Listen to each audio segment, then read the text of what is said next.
할렐루야. 네, 오늘도 하나님께서 여러분 가운데에 말씀으로 또 말씀의 주인공으로 세워주신 줄을 믿습니다. 우리 옆에 계신 분께 오늘도 말씀의 주인공이 꼭 되세요라고 서로 축복하시겠습니다. 말씀의 주인공 되시기를 축복합니다. 이 말씀의 주인공이 되는 방법 중에 하나는 여러분의 아름다운 목소리를 하나님께 아멘으로, 아멘을 하시기 어려운 분들은 속으로라도 아멘을 하시면 하나님의 말씀이 여러분의 말씀이 될 줄 믿습니다. 아멘. 오늘 본문인 데살로니가 전서 또 후서 이 전체는 세 가지 주제로 요약이 될 수 있습니다. 첫 번째는 복음입니다. 두 번째는 종말이라고 하는 것이고, 그리고 세 번째는 교회입니다.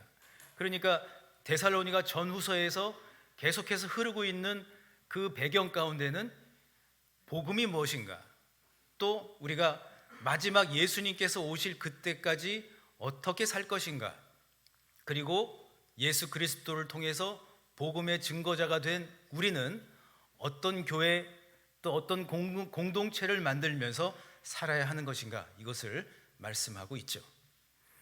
그런데 여러분, 문제는 무엇입니까? 사실 우리가 살아가면서 인생의 또는 또 그리스도인의 삶의 신앙의 여러 가지 문제를 가지고 있는데, 문제는 사실 우리가 스스로를 향해서 그리스도인이라고 생각을 하거나 또는 다른 사람들로부터 그리스도인이라고 하는 그런 불리움을 받으면서 살고 있는데, 과연 나의 삶에서, 그리고 나의 가정에서, 그리고 교회 안에서 얼마나 우리가 복음을 경험을 하고 복음을 증거하고 복음 안에서 살고 있느냐 하는 것이죠. 더 나아가 우리의 삶 가운데에서 정말 성경의 그 말씀대로 하나님께서 분명히 말씀을 하셨죠. 우리 예수님께서 이제 제자들을 향하여서 저 하늘로 승천하시면서 다시 오시겠다라고 말씀을 하셨어요. 다시 오실 예수님을 고대하면서 정말 이 마지막 때에 우리가 어떻게 살아야 할까? 정말 어떻게 하면 복음적인 삶을 경험을 하고 복음적인 공동체를 만드는 사람이 될 수 있을까? 이 질문을 가지고 함께 말씀의 은혜를 나누기를 원합니다. 오늘도 말씀의 주인공 되시길 주님의 이름으로 축복합니다. 첫 번째로, 항상 기뻐하고 기도하고 감사하려면 먼저 하나님의 뜻을 생각해야 한다는 것입니다. 저를 한번 따라 하실까요? 먼저 하나님의 뜻을 생각합시다. 아멘. 우리 교회 여러분 리모델링 하기 전 기억나시나요? 네, 나시죠? 그 지하로 쫙 내려가면 들어가자마자 작은 방, 친교실이라고 부르는 방이 있었어요. 우리 새 가족들은 없어져서 모르시는데, 그런데 거기 들어가면 이제 커피 머신이 하나 있었죠. 어느 성도님이 기증을 해주셨어요.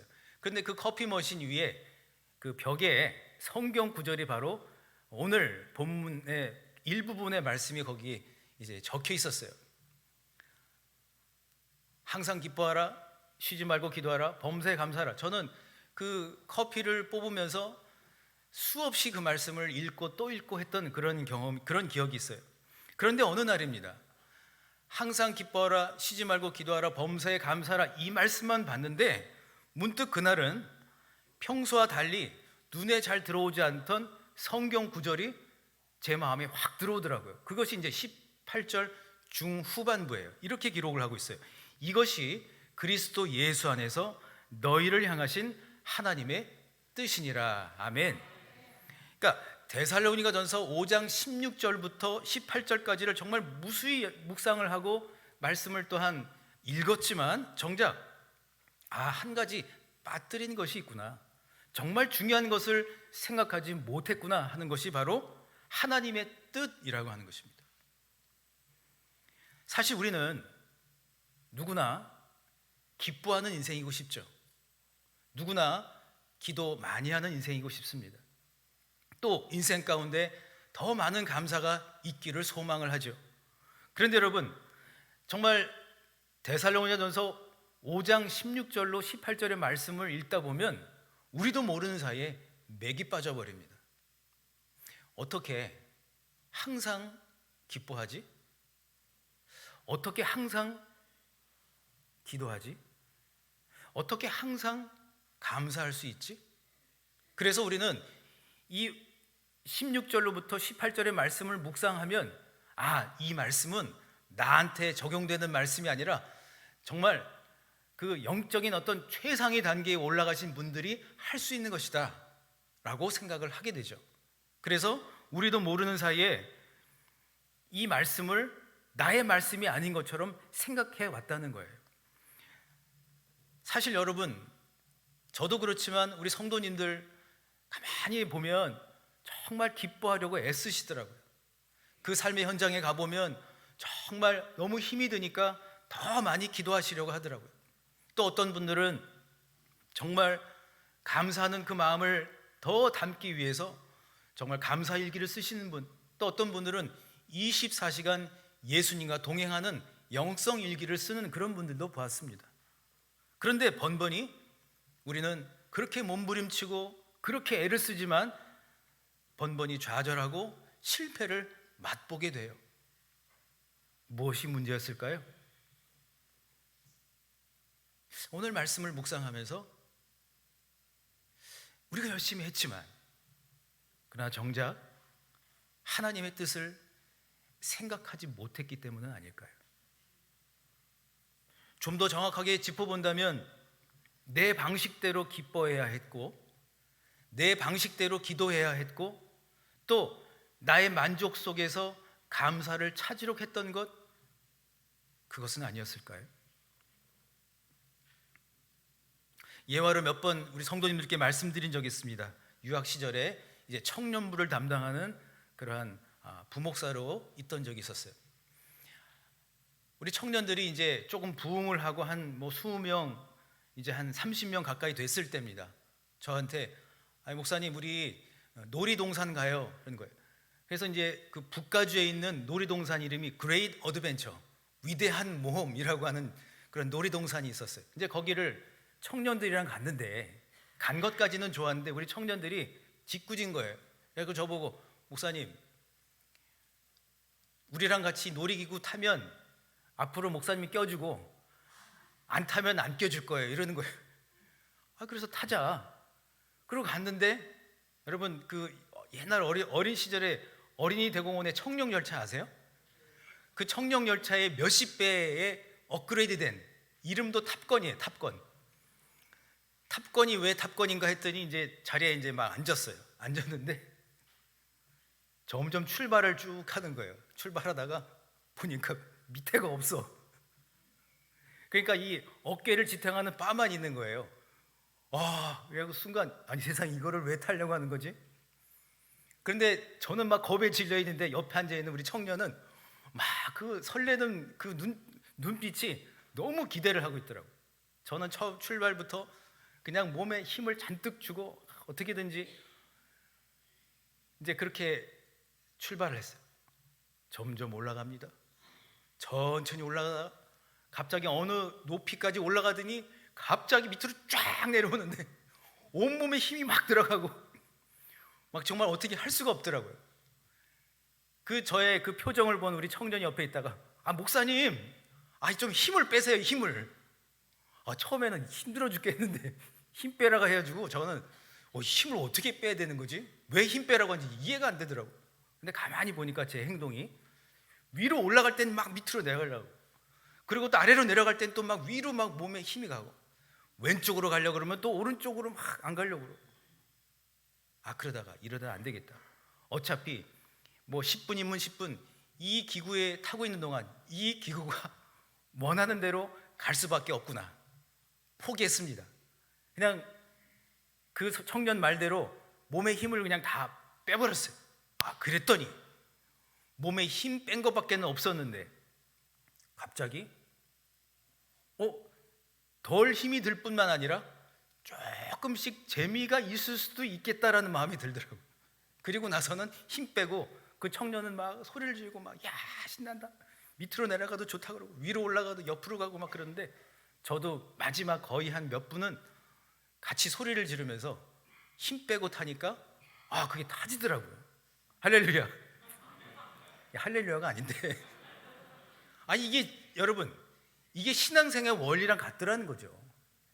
막 기뻐하려고 애쓰고 더 기도 많이 하려고 하고 더 어떻게든지 감사해 보려고 몸부림을 치고 있지만 정작 하나님의 뜻 가운데 기뻐하고 하나님의 뜻 가운데 감사하고 하나님의 뜻 가운데 기도한다면 여러분 그 일이야말로 정말 끊겨짐 없이 멈춤 없이 계속 진행될 수 있지 않을까요? 결국 여러분 주님의 뜻을 구한다, 하나님의 뜻 가운데 있다라고 하는 것은 다른 것이 아닙니다. 오늘 본문 18절 말씀 가운데에 하나님의 뜻이라고 하는 단어, 뜻이라고 하는 단어를 원어로 살펴보면 단 한 가지 뜻이 있습니다. 결정입니다. 결정. 여러분 따라하실까요? 하나님의 뜻은 결정입니다. 그러니까 하나님이 이미 결정을 하셨어요. 우리는 그것을 다른 말로 바꾸면 하나님의 섭리라고 얘기하죠. 이 섭리라고 하는 말을 가리킬 때 providence라고 하는 말을 영어로 사용을 합니다. 그런데 이 providence라고 하는 말의 어원은 provide, 제공하다라는 뜻입니다. 내가 막 힘들어서 내가 어떻게든 내 방식대로 내가 기뻐하고 감사하고 기도하려고 할 때는 그것이 끊겨질 수밖에 없고 중단될 수밖에 없고 또 그것이 힘든 일이 될 수밖에 없지만, 그러나 하나님의 결정권, 하나님의 그 섭리, 하나님께서 제공하시는 것 가운데 있다면 하나님의 방법으로 저와 여러분은 또 정말로 기뻐하고 감사하고 기도할 수 있는 인생이 될 줄 믿습니다. 그래서 하나님의 뜻이 결국에는 이 우리가 정말 좋아하는 이 성경 구절의 완전체를 이룰 수가 있다는 것이죠. 그래서 좀 방식의 전환이 좀 있어야 될 것 같아요. 앞으로는 어떻게 감사하지, 어떻게 기뻐하지, 어떻게 기도하지가 먼저가 아니라 먼저 하나님의 뜻을 여러분 생각하고 구하실 수 있기를 주님의 이름으로 축복합니다. 우리 옆에 계신 분께 이렇게 축복할까요? 하나님의 뜻을 먼저 구합시다 라고 서로 축복하시겠습니다.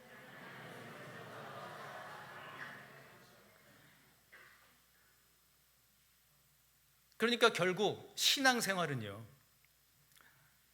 하나님의 뜻을 생각하는 일로부터 시작이 됩니다.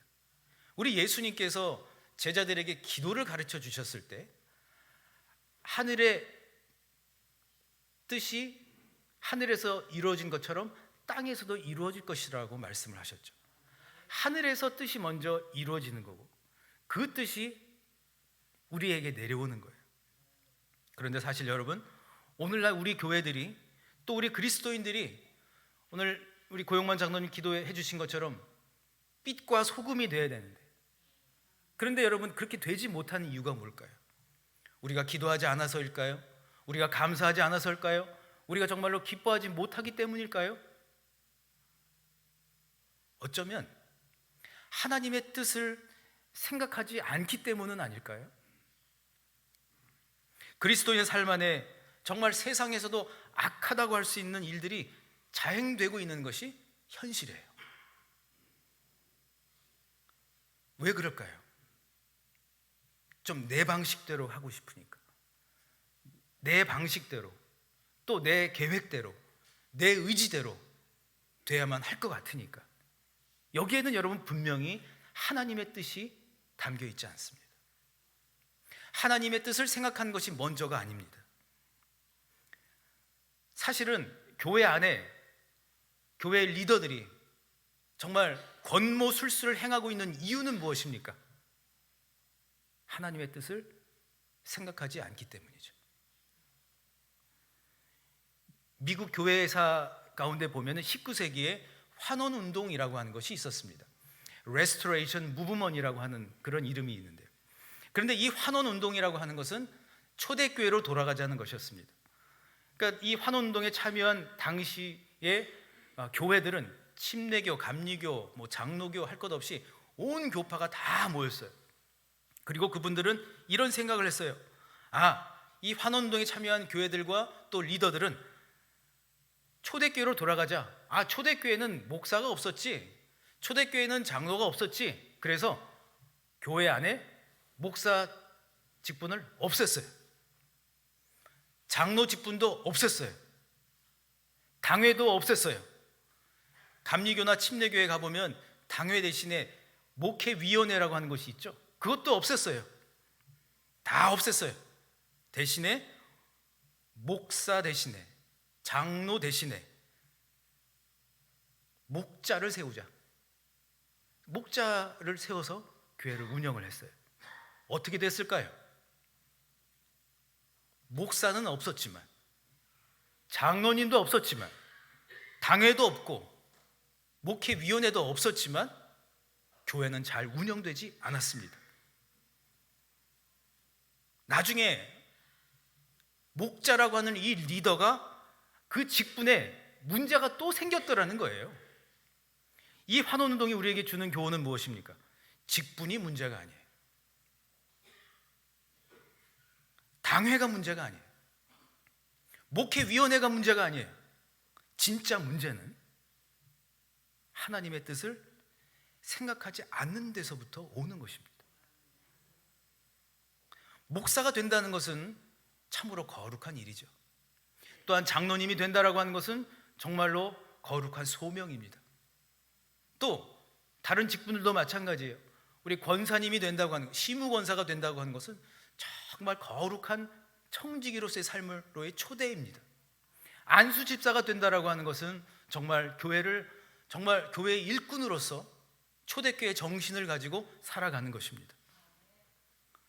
그런데 여러분, 이 모든 직분자들에게는 단 한 가지가 필요합니다. 하나님의 뜻을 생각하는 일입니다.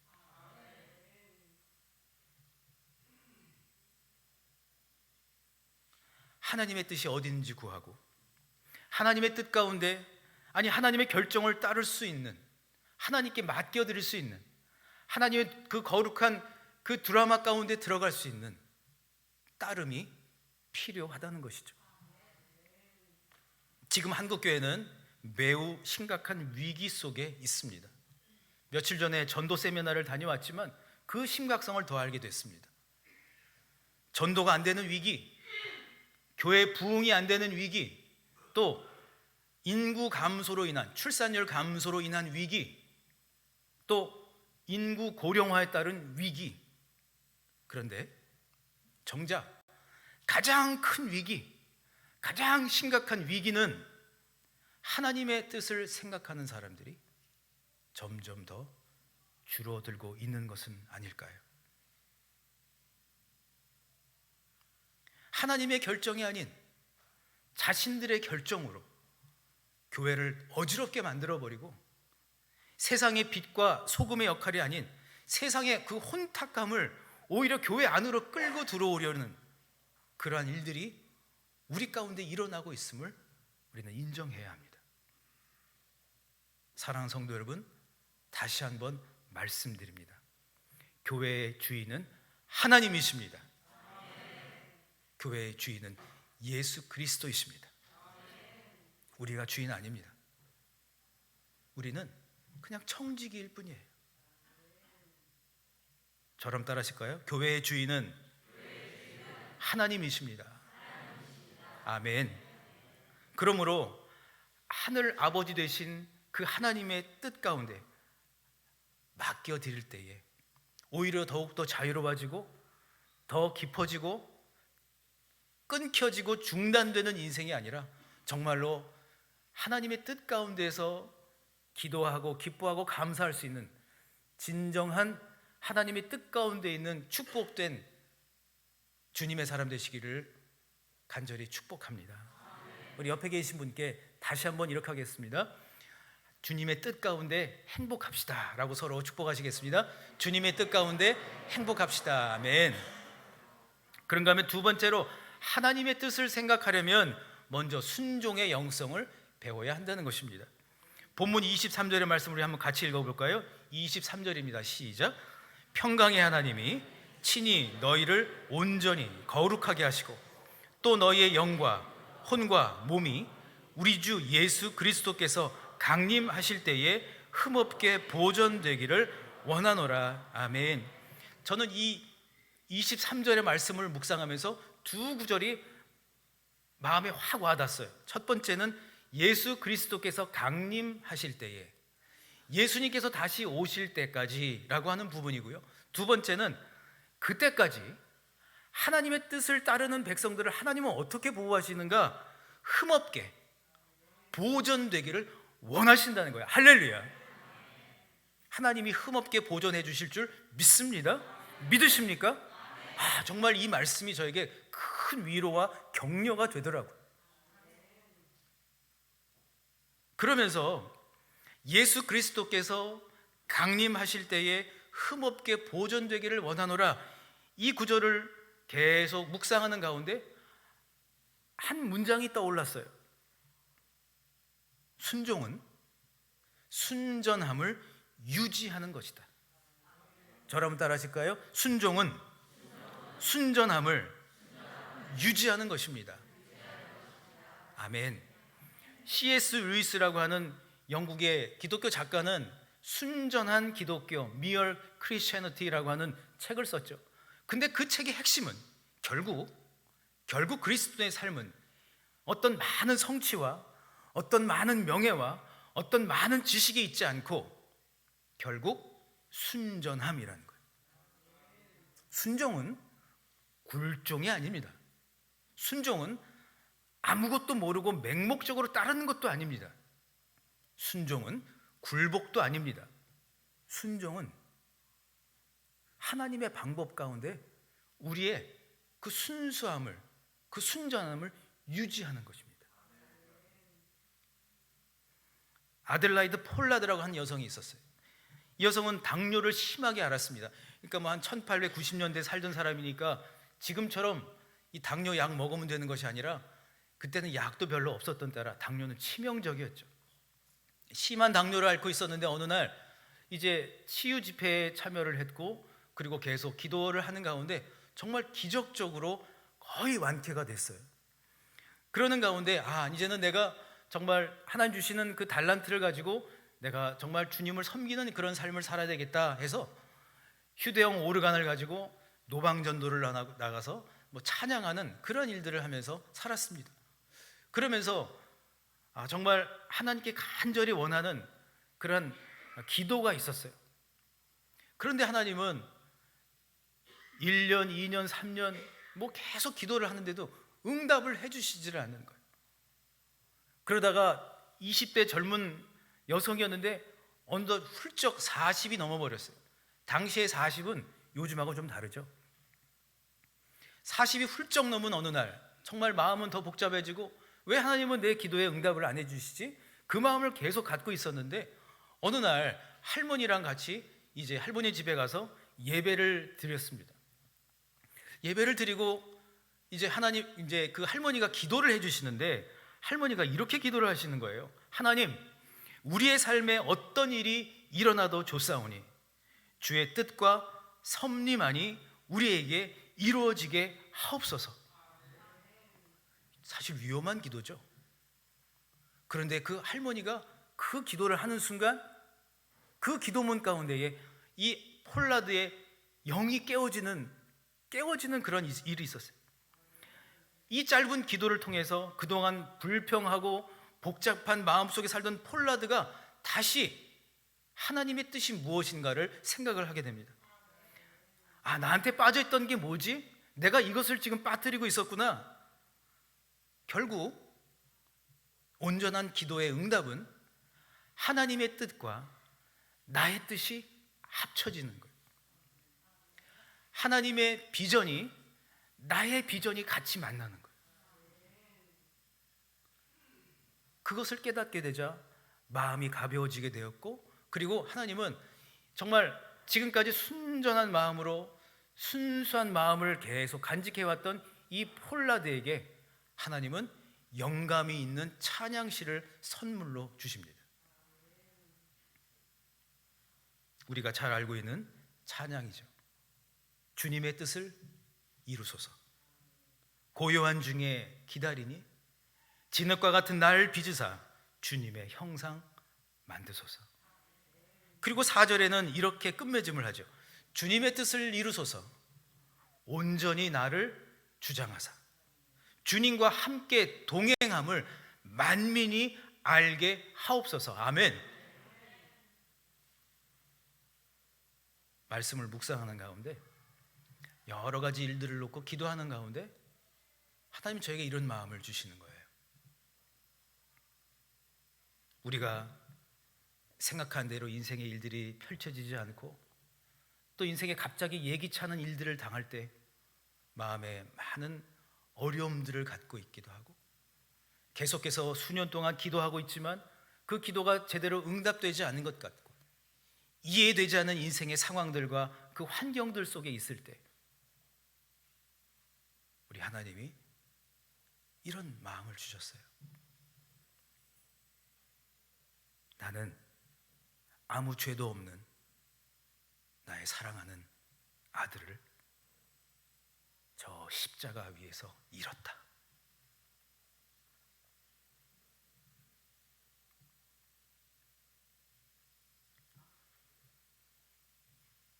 나는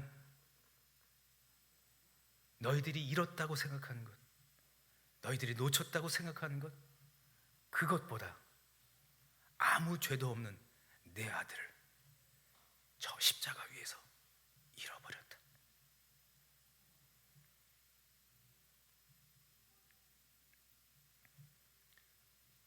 그 마음 가운데 있다 보니까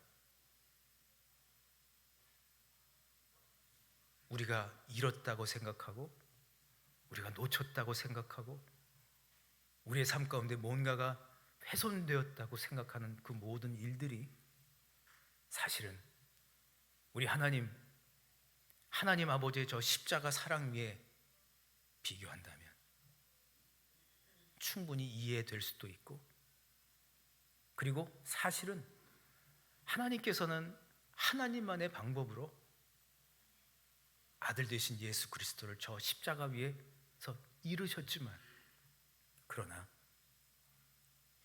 그 가운데에도 우리 주님은 끝까지 모욕과 조롱 속에서도 끝까지 하나님을 향한 그 순전함을 놓치지 않았다는 사실입니다. 인생에 많은 일들이 있다 할지라도 사랑하는 성도 여러분, 우리 순수한 마음은 놓치지 맙시다. 순전한 마음 정말 끝까지 유지하시기를 축복합니다. 그것이 결국 우리 주님께서 이 사순절 기간 가운데, 이 사순절 둘째 주일을 맞이하는 바로 이 시간 가운데 우리에게 주시는 하나님의 뜻이 아닐까요? 말씀의 결론을 맺고자 합니다. 저와 여러분이 살고 있는 이 땅은 영원한 곳이 아닙니다.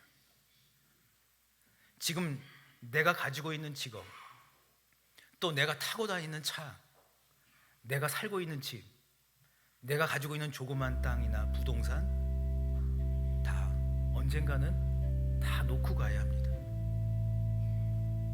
우리 주님께서 다시 오실 그날까지, 그리고 많은 믿음의 선진들이 보여주었던 것처럼 누가 뭐라 한다 할지라도, 그럼에도 불구하고 좁은 길이라 할지라도 저 순전한 마음 가지고 영원한 본향을 사모하며 오늘 이 자리에서 정말 그 순수함을 증명하고 보이고 나눌 수 있는 진짜 크리스찬 되기를 축복합니다.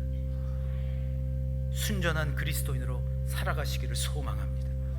우리 그런 의미에서 우리 옆에 계신 분께 순전한 크리스찬으로 꼭 사세요라고 서로 축복하시겠습니다. 순전한 크리스찬으로 살아가시기를 축복합니다. 저 영원한 본향을 사모하면서 끝까지 주님의 뜻 가운데에 정말 나에게 맡겨진 그 길을 갈 수 있는 진짜 믿음의 사람, 진짜 영원한 본향을 사모하는 참된 크리스찬 되시기를 우리 주님 예수 그리스도의 이름으로 간절히 축원합니다. 아멘. 우리 주신 말씀을 생각하시면서 주님 다시 오실 때까지 이 찬양을 마음의 고백으로 드리기를 원합니다.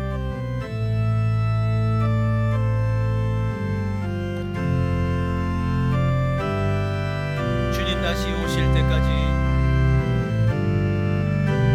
주님 다시 오실 때까지 나는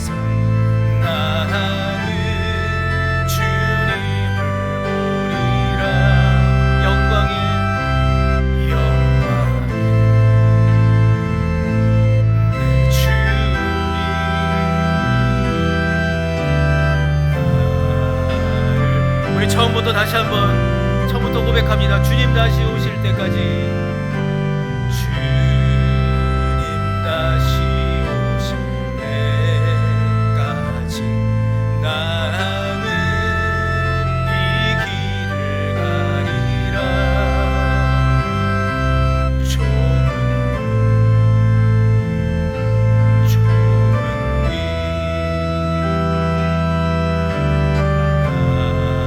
나의 십자가 지고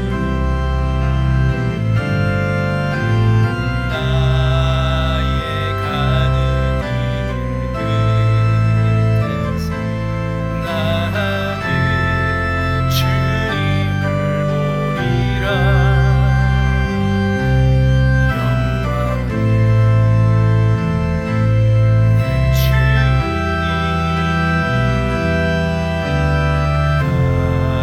나를 맞아주. 주님 다시 오실 때까지, 주님 다시 오실 때까지 나는 일어나 달려가리라. 주의 영광 온 땅 덮을 때 나는 일어나 노래하리. 내 사모하는 주님, 온 세상 구주시라. 내 사모하는 주님, 영광의, 우리 손을 들고 찬양합니다. 우리 후렴, 주님 다시 오실 때까지 후렴합니다. 주님 다시 오실 때까지, 주님 다시 오실 때까지. 아멘. 나는 일어나 달려가리라. 주의 영광 온 땅 덮을 때 나는 일어나 노래하리. 내 사모하는 주님, 온 세상 구주시라. 내 사모하는 주님, 영광의 왕이. 주님 다시 오실 때까지 한 번 더 고백합니다. 주님 다시 오실 때까지, 주님 다시 오실 때까지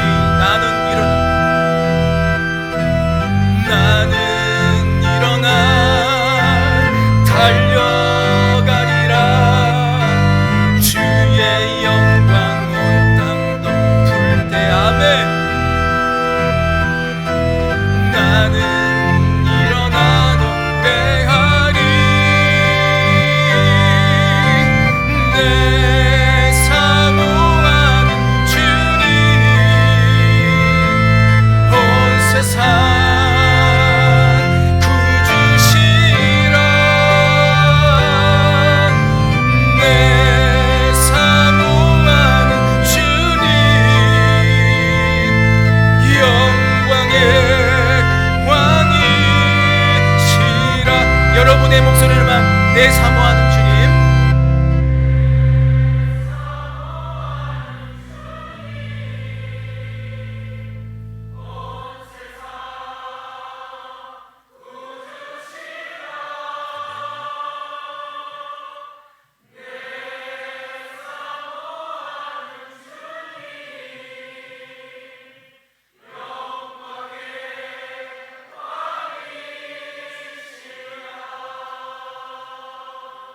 아멘. 함께 기도하기를 원합니다. 하나님, 우리가 이 믿음의 길 끝까지 저 영원한 본향 사모하면서 다 내 것이 아니고 그저 맡겨주신 거, 그리고 때가 되면 다 놓고 가야 하는 거, 그래서 끝까지 우리 예수님처럼 그 그 순종의 마음, 그 순전한 마음, 그 순수한 마음을 끝까지 지켜내며 주님 다시 만날 그날을 기뻐하며 영원한 본향 사모하는 순수한 순전한 믿음의 사람 되게 하여 주시옵소서로 함께 통성으로 기도하시겠습니다. 오 사랑의 하나님, 우리의 인생 가운데 있는 모든 일들을 주관하시고 또 섭리 가운데 계시는 하나님, 하나님 제공하시는 그 섭리 가운데에 우리가 있기를 소망합니다. 하나님이 주신 놀라운 그 은혜 가운데 살아가기를 원합니다. 주여, 우리 인생을 하나님께서 불쌍히 여겨주시고 긍휼히 여겨주시고 특별히 하나님의 방법으로 또 하나님의 뜻 가운데에 그 하나님의 뜻이 나의 뜻이 될 수 있도록 도와주시고 그 하나님의 비전이 나의 비전이 될 수 있도록 도와주시고 정말로 예수 그리스도의 복음을 붙잡고 마지막 때를 살아가는 그러나 순수하게 순전한 마음 가지고 그 마음 놓지 않고 예수님의 그 순종의 영성을 배워가는 우리 동부교회 성도님들, 아니 우리 모두가 다 될 수 있도록 도와주시옵소서. 주여, 주님이 정말로 원하시는 것은 정말로 하나님 순전한 마음일 줄 믿습니다. 주여, 순수한 마음 놓치지 않도록 도와주시고 정말 어린아이와도 같은 그 순수한 마음, 그 순전한 마음을 우리에게 주시옵소서. 오 주님,